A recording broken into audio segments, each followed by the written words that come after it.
Good evening, this is Desiree with my Module 3 video chat on the cognitive learning theory, also referred to as the CL2.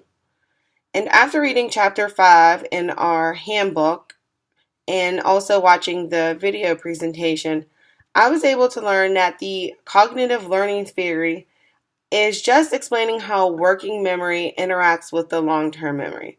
It's taking in that information and getting students to process it and being able to recall the information from their long-term memory.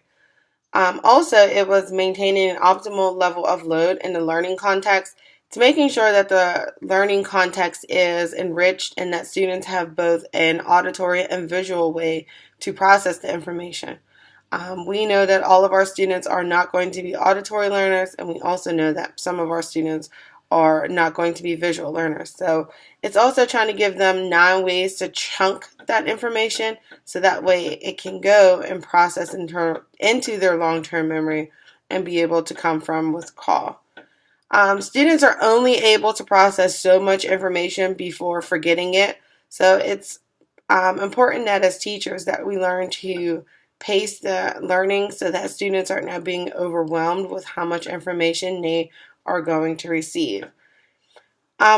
With my fourth grade students, I noticed that they have a very difficult time with processing a lot of information when it comes with math because it involves a lot of numbers, it involves them to think a lot.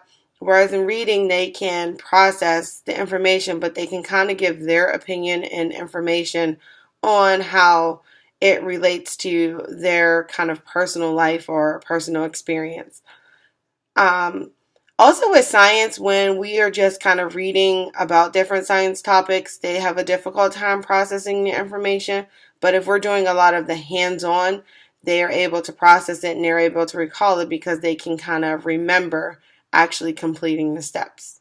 So, the cognitive learning theory is just explaining how your working memory interacts with your long term memory and how it can also affect the instruction process.